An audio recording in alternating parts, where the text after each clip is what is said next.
How's it going, everyone? Welcome back to Taival Outdoors. My name is Joel and today we are taking a first look and doing the first setup of my new tent, Seek Outside Cimarron Lite. I finally got tired of constantly repairing my old tent, Lux Outdoor Mini Peak XL, and purchased my first ever proper, bit more high quality backpacking tent. And something that I would also consider to be quite ultra light, at least in my books. The tent, guy lines, stakes, all weigh roughly 1.15 kilos. Combined with my old center pole, this package is 1.5 kilos or even a bit less than that. So quite lightweight, very excited about this shelter. I will set it up now, hopefully correctly, and then I will give you guys my first impressions and talk a bit about why I went with this specific tent and what this has that my old tent did not have. So stay tuned.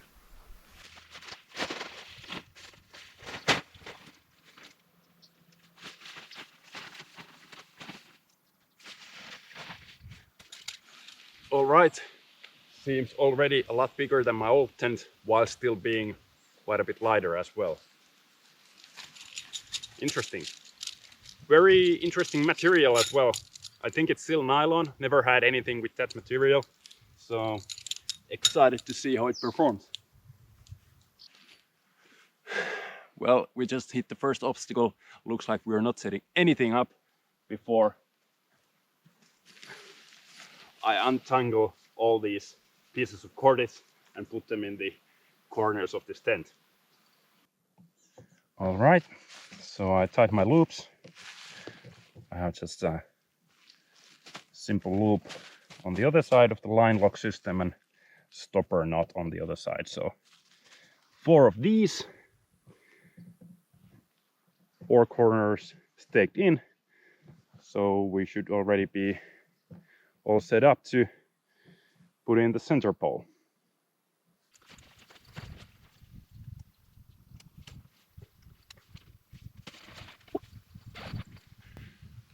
Already shaping up nicely, and that's one of the reasons I went with Cimarron instead of their other tents, because just like my old tent, this can be set up with just 4 stakes. So very quick to set up in case of there's a storm front or something coming in, or maybe you just want to get quickly away from the rain and you see that it's going to pass quite quickly, so you don't necessarily want to camp there but just want some shelter. Then bam, 4 stakes in, put the center pole, and you already have a pretty nice shelter set up. Okay, so everything's staked in nice and tight, and adjusting these tie-out points is as simply as just pulling from these stopper knots to get everything close to the ground if needed, or if I would like to have more airflow, then just pull up the tab and everything loosens up. So I could loosen all of these and then increase the height of the center pole to allow more airflow. So there I have one of the front doors open, and I do have this GoPro set up so that it should distort the image as little as possible, so there is no wide angle lens or anything going on. And as you can tell, it is a big shelter. All right, so bearing in mind I am 191 centimeters tall, I believe that's something like 6'3", 6'4", something along those lines. And I am not even close to touching this edge. In fact, if I want to touch my toes over there, all right. Yep. Plenty room even for a bigger guy. But the sun is really beating down, so let me open up this another door and then I will share with you all why I went with shelter of this size, considering I'm usually camping alone. Okay, so first impressions, everything seems to be quite nicely made. No wonder. In fact, it says down there that it is handcrafted in Colorado, USA. This is the quality I'm expecting from this price range. For me, it was a bit of a premium tent. I know for some this is not. Tents can be at least twice as expensive as this one, at least in Finland, when it comes to really big tents. Why I went with this size? Well, first of all, the shape, as I mentioned, I really enjoy this kind of pyramid style shelter shape. And as I'm a bit taller guy, I like to have some space, of course, inside here. I'm planning on getting the half nest, so half a bathtub floor with mesh walls that connects up there for potential summer camping when there's plenty of bugs and whatnot around. For most of the year, I'm not missing a floor at all. In fact, during summer, the floor is not important, the bug netting is. But this is also so big that I could potentially get the full nest as well and use this for family camping. In fact, this is probably bigger than our kind of 4-person dome tent. Albeit it is a very old dome tent, but still plenty of room for 2 adults and 2 kids with the full nest. Should be quite versatile in that sense as well. I'm planning on keeping all my gear here. Of course, I'm mostly going out with my dog, and my dog is quite a big quite a big dog as well, so you know, we all can fit in here, no problem. Some other things to note here: this is the stove jack, of course, very important for me.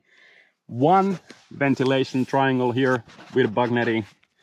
I wish there would be 2, but this is quite large, so I guess it is all that's needed, hopefully. Reinforced at the top, unlike my old tent. In fact, the old tent had a big problem with this top area here.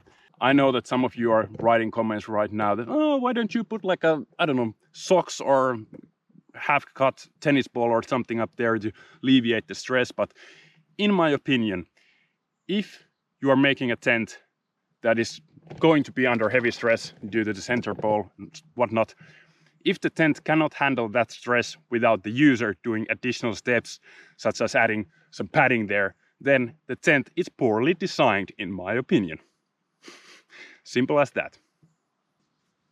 Now the next thing to do for me is to seam seal this tent. You can get this tent factory seam sealed, which I would have preferred, but unfortunately the only European reseller, Packraft Sverige, where I got this, does not sell this as seam sealed. But instead, the tent comes with not 1, but 2 tubes of good quality Gear Aid sealant.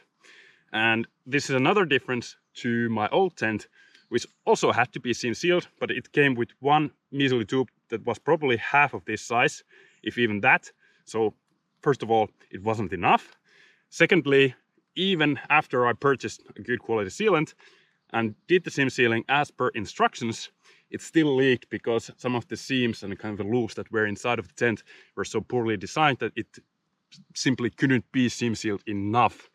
And I posted a video about that on my channel, and many people were upset about me not properly seam sealing it. But in my eyes, the tent just couldn't withstand very heavy downpours. But big hopes for this one. Again, as mentioned, my first Sil Nylon product, so interesting to see how it fares in heavy rains and winds and whatnot. But it is a ripstop material. All the seams and everything seem to be expertly crafted and made and built and sewn in. This also has all around soot skirt or snow skirt or whatever you want to call it. Again, something that was missing from the previous tent. I don't know why they didn't include it, but I do like the option of having it. And I guess that these loops, we have 1 here and then 1 on each side, have something to do with attaching the nests, so the kind of inner tents here. I wish that there would be something a bit higher up, like maybe midway somewhere here, so I could tie a small cordage to go around to have some place where I could hang, let's say, wet clothing, socks, gloves, so forth, especially during winter when I am running the stove inside of this tent as well. It would make a lot of sense. Unfortunately, that does not seem to be the case, so I will have to purchase some kind of a thing to attach to this pole and then use that as my drying rack. So not perfect, but very damn near of it. I'm always looking for the perfect pair of boots, the perfect backpack, the perfect shelter, the perfect sleep system, but there is no such thing as perfect. You have to find what's the best for you and your needs and make do. I think those are my first impressions, looking good. Of course, there's a lot of excitement, so if there are some things that are not good, I'm probably missing those. But we'll see. A couple of overnighters hopefully next month, and then in September going to Norway with this bad boy where the true testing can begin. So look out for those videos in the near future. I think I'll get to work sim sealing this bad boy, and I will see you all in the next one.